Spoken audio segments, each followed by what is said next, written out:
अस्सलाम वालेकुम नाज़रीन, मैं हूं दानियाल राठौर और इस वक्त आप देख रहे हैं कैपिटल टीवी। नाज़रीन, इन दिनों एक बड़ी खबर जो है वो सामने आ भी रही है और आपकी नज़रों से भी गुजर रही होगी और ये इंटरेस्ट की बात भी है कि अब गाड़ी का जो नंबर है वो गाड़ी को अलॉट होने के साथ साथ उसके ऑनर की मलकियत भी होगा, यानी कि ऑनर व्हीकल रजिस्ट्रेशन प्रोग्राम जो एक्साइज एंड टैक्सेशन की जानिब से शुरू किया गया है। उस हवाले से हम आपके सामने कुछ इसके इंफॉर्मेशन भी रखेंगे, कुछ ऐसी कन्फ्यूजन जो आप लोगों के सामने थी जो हम तक मसूल भी हुई, वो भी आज सॉल्व करने की कोशिश करेंगे। हमारे साथ मौजूद हैं DG excise and taxation Umar Sher Chattha, इनसे बात करेंगे और जानने की कोशिश करेंगे। चट्टा साहब, सबसे पहले तो आपके वक्त का शुक्रिया। ये बताएं कि ऑनर व्हीकल रजिस्ट्रेशन प्रोग्राम है क्या? क्या अब शख्स जो है, अब गाड़ी को नंबर नहीं होगा, सिर्फ उस इंसान को या उसके आईडी कार्ड पे नंबर होगा? Owner link number plates registration का जो ये सिस्टम है, ये एक जदीद सिस्टम है और दुनिया में पहले भी बहुत से मॉडर्न दुनिया में ममालिक में ये नाफिज है। आप देखें तो हमारे नज़दीक मिडल ईस्ट में, दुबई में ये नाफिज है, अमेरिका में, वर्ल्ड ओवर। तो हमारे ओवरसीज़ जो क्लाइंट्स हैं वो इससे ऑलरेडी मुतारिफ़ हैं। तो ऐसा नहीं है कि वो सिर्फ आपके CNIC या पर्सन से होगा। तो वो जो रजिस्ट्रेशन होगी वो रजिस्ट्रेशन नंबर आपसे भी कनेक्टेड है और आपकी गाड़ी से भी कनेक्टेड है। बट जब आप गाड़ी बेचेंगे तो वो आप नंबर रिटेन करने की ऑप्शन रखेंगे। जो नया सेलर है वो नंबर रख लेगा और जो बायर है उसको रैंडमली एक नया नंबर अलॉट हो जाएगा। यानी कि मैं आपकी बात से समझ रहा हूँ कि जो ख़रीदार है वो नया नंबर अप्लाई करेगा उस टाइम की गिवन सीरीज़ के मुताबिक।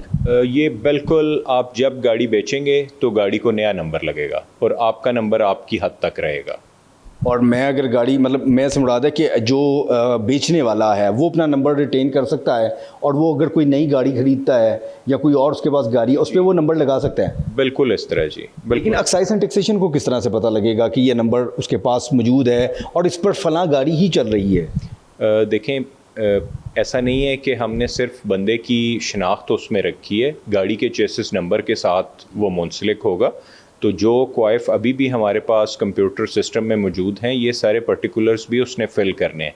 तो अभी आप अगर कोई गाड़ी बेचते हैं तो उस गाड़ी को जब आप बेचेंगे तो आप अपने नंबर को डीलिंक कर लेंगे और जब आप बायोमेट्रिक लगाएंगे तो नया जो ख़रीदार है उसको नया एक नंबर उसमें से अलॉट हो जाएगा। ये बड़ा सिंपल एक सिस्टम है जी। अच्छा, ये बता दें कि 1 सितंबर के बाद के नंबरों पे ये कानून लागू होगा या एक शख्स जिसने अभी रिसेंटली अगस्त में या 2025 के इब्तदाई महीनों में या इससे पहले उसके पास कोई नंबर मौजूद है और वो उसकी ऑनरशिप में है, वो जो गाड़ी इस्तेमाल कर रहा है वो उसकी आईडी कार्ड पे वो रजिस्टर भी है और चेसी नंबर भी मौजूद है, उस पर भी ये लागू होगा? हमारे कंप्यूटराइज सिस्टम में तकरीबन 3 करोड़ गाड़ियाँ और मोटरसाइकिलें शामिल हैं। 1 सितंबर से पहले जौन सा उसका मालिक है वो वाला नंबर उसको पर्सनल नंबर तस्वर होगा। अगर आपके पास 123 नंबर है, चाहे वो 10 साल पुराना है, वो 123 अब आपका पर्सनल नंबर है।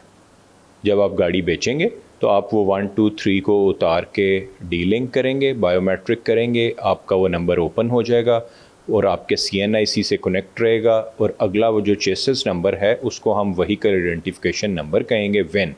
वो नंबर के साथ नया नंबर अटैच हो जाएगा और एक नया CNIC जो नेक्स्ट बायर होगा उसका अटैच हो जाएगा। यानी कि अब ये जो आम नंबर है, मतलब कह सकते हैं कि ये भी एक किस्म के वैनिटी नंबर उसकी, क्योंकि उसकी ज़ाती मलकियत बनी। बिल्कुल, ये जो आज आपकी गाड़ी का जो नंबर है पंजाब में रजिस्टर्ड है वो आपका पर्सनल नंबर बन गया जी। अच्छा, एक चीज़ ये भी है कि कुछ लोग रजिस्ट्रेशन नहीं करवाते थे और कितनी देर तक वो गाड़ी को रोड पे चला सकता है। जैसे एक नई गाड़ी आती है तो उसमें एक मखसूस किलोमीटर तक वो चला सकता है, तो ऐसे लोगों को किस तरह से पकड़ दकड़ होगी और उसको किस तरह से कि लोग उस शख्स का जिससे ख़रीद रहे हैं उसका नंबर दोबारा से उस गाड़ी पे यूज़ ना कर सकें?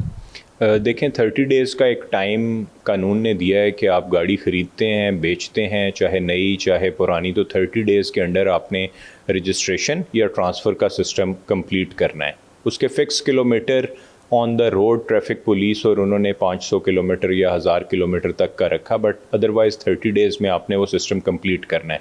तो पर्सनलाइज्ड नंबर प्लेट का सबसे बड़ा हमें एडवांटेज ये होगा कि जब वो मेरी शनाख्त से मुंसलिक है तो मैं गाड़ी बेचते हुए लाजमी इस तरह करूँगा कि मेरा डीलिंक हो जाए सिस्टम आप मेरी इस गाड़ी से, ताकि कोई और मेरी शनाख्त लेके ना फिरे। जिस तरह आप अगर अपना फ़ोन बेचेंगे तो आप उसमें से अपनी सिम लाजमी निकालेंगे, आप सिम तो साथ नहीं देंगे।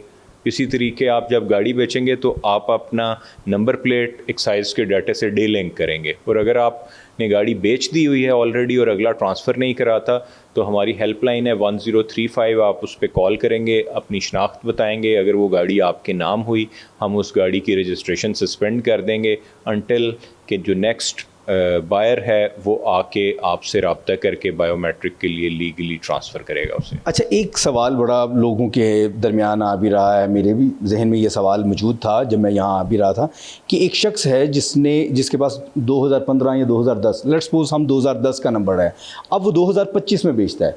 जो ख़रीदार है वो 2025 की नया नंबर ख़रीद लेगा और गाड़ी का बन जाएगा 10/25 मॉडल, ये बन जाएगा। अब वही शख्स अगर 2026 में या इसी साल में नई गाड़ी ख़रीदता है तो वो 2010 वाला नंबर लगाएगा, इस तरह तो उसकी गाड़ी की या बाइक की वैल्यू कम नहीं हो जाएगी? आपने बड़ा अच्छा सवाल किया। उसमें इस तरह है कि हमने अब यूनिवर्सल सेफ सिटी से अप्रूव्ड जो स्टैंडर्ड फॉर्मेट है, नया नंबर सिर्फ वो लगाना है, 3 अल्फ़ाबेट एंड 3 डिजिट्स। वो जो ईयर वाली पुरानी प्लेट्स आती थी 2010 में या LX वाली पुरानी 90s की जो सीरीज़ हैं, वो जैसे जैसे गाड़ी ट्रांसफ़र होती जाएगी वो ख़त्म होती जाएंगी, वो हम सिस्टम में लाइव नहीं रखेंगे। नहीं तो वो वाला नंबर क्या फिर वो लगा सकता है? नहीं लगा सकता। वो जिसके ऊपर ईयर मेंशन है, जिस पे ईयर मेंशन है वो आहिस्ता आहिस्ता सिस्टम में से ख़त्म हो जाएंगे और तमाम 3 अल्फ़ाबेट और 3 डिजिट्स की यूनिवर्सल सीरीज़ चलेंगी। इसमें तो थोड़ा सा मतलब यानी कि शायद एक मतलब समझ लें कि 10-15 साल का टाइम तो लग जाएगा कि उसको रिपीट होने में। लेकिन वो फिर मेरा सवाल मैं फिर उसी नुक्ते पे लेके आ रहा हूँ, वो ईयरली जो मेंशन वो नंबर है या वो रजिस्ट्रेशन है, वो फिर आपकी मलकियत में नहीं होगी, क्योंकि वो भी सारिफ भी कोशिश करेगा कि वो नंबर मैं ना लगाऊं। नहीं, वो आपकी पर्सनल नंबर प्लेट है, उसमें कोई कन्फ्यूजन नहीं है। आप जो नाजरीन हैं उनको मज़ीद परेशान ना करें। 1 सितंबर से पहले जितने नंबर हैं वो सब उनके पर्सनल नंबर हैं। जब वो गाड़ी बेचेंगे उनके पास ऑप्शन होगी रिटेन करने की, और अगर वो यूनिवर्सल नंबर नहीं है तो उनको नया नंबर मिलेगा नए सेलर को। तो गाड़ी जा रही है तो वो नंबर साथ नहीं देंगे, गाड़ी को हर ट्रांसफ़र पे नया नंबर लगा करेगा। अच्छा, तो अगर कोई शख्स चाहता है कि मैं अपना नंबर दे दूं, वो अब ऐसा नहीं हो सकेगा, वो नंबर उसको मतलब यानी कि अपना रिटेन करना ही पड़ेगा और जो ख़रीदार है उसको नए नंबर की तरफ ही जाना पड़ेगा? डेफिनेटली। अच्छा, चलें एक और सवाल नंबर प्लेट्स के हवाले से भी कुछ शिकायत, और इस तरह से फिर एक्साइज ने नंबर प्लेट्स बनाने का सिलसिला है वो भी बंद कर दिया है, तो उसका जो डेडलॉक है पीछे कितना ख़त्म हो चुका है? अब जो नई रजिस्ट्रेशन हो रही है, क्या उसमें आप नंबर प्लेट की फ़ीस चार्ज कर रहे हैं, नहीं कर रहे? इस हवाले से भी देखें, चारों सूबों और वफाक ने मिलकर ये फ़ैसला किया कि हम एक स्टैंडर्डाइज्ड नंबर प्लेट का सिस्टम लेके आएंगे। तो अनटिल उसके नए पैरामीटर, सिक्योरिटी फ़ीचर्स और वो चीज़ें डिज़ाइन होती हैं, उतनी देर हम मार्केट को ओपन रखेंगे। आवाम की सहूलत के लिए अब हम ना वो नंबर प्लेट्स की मैन्युफैक्चरिंग फ़ी कलेक्ट कर रहे हैं, ना नंबर प्लेट बनाएंगे। अभी हम जो डेजिग्नेटेड अपना डिज़ाइन है, approved design 3 letters and 3 alphabets, वो देंगे और उसके मुताबिक लोग अपनी नंबर प्लेट्स ख़ुद से बनवाया करेंगे। तो जब वो चारों सूबों और फेडरल गवर्नमेंट का डिज़ाइन न्यू सिक्योरिटी फ़ीचर पे अप्रूव होगा, फिर हम यकमुश्त सब गाड़ियों के नंबर बदलेंगे। लास्ट में एक सवाल है कि अक्सर इस तरह से होता है कि एक गाड़ी जो एक नंबर जो है लाहौर में चल रहा है या पंजाब में चल रहा है, और वही नंबर जो है वो कहीं सिंध में किसी ऐसी बैकवर्ड रिमोट एरियाज़ में भी चल रहा होता है, और उस हवाले से क्या कुछ मतलब यानी कि डबल नंबर जो लोग यूज़ करते हैं, और घरों में भी लोगों के एक शहर में मौजूद होते हुए दो एक गाड़ी का नंबर जो है वो 2 गाड़ियों को लगाया होता है, उस पर क्या एक्साइज एंड टैक्सेशन सख्ती करने वाला? देखें, एक तो ये है कि चारों सूबों और फेडरल गवर्नमेंट डाटा इंटीग्रेशन कर रहा है, तो अगर किसी ने सिस्टम में गड़बड़ करके एक चेसिस नंबर पे 2 गाड़ियाँ या 2 गाड़ियों पे एक नंबर लगाया हुआ है और उसने इधर भी वही गाड़ी रजिस्टर कराई है, सिंध में भी, KP में भी, इस्लामाबाद में भी, अगर किसी ने ऐसा फ्रॉड किया है तो वो रिवील हो जाएगा और वो गाड़ी सस्पेंड हो जाएगी, रजिस्ट्रेशन कैंसिल हो जाएगी। तो उसमें जब वो गाड़ियाँ फ़िज़िकली इंस्पेक्ट होंगी, जो उनमें से ठीक होगी, वो टेम्पर्ड है, वो लेबॉर्ट्री से अप्रूव कराएंगे, वो पुलिस से हम कराएंगे, फोरेंसिक लैब से कराएंगे, तो वो गाड़ी सिर्फ चलेगी। एक तो ये फ़ायदा होगा बड़ा। दूसरा फ़ायदा ये है कि पंजाब में सेफ़ सिटी तमाम शहरों में जा रहा है, तो जो इन्फोर्समेंट इस तरह की है कि एक गाड़ी है और उसने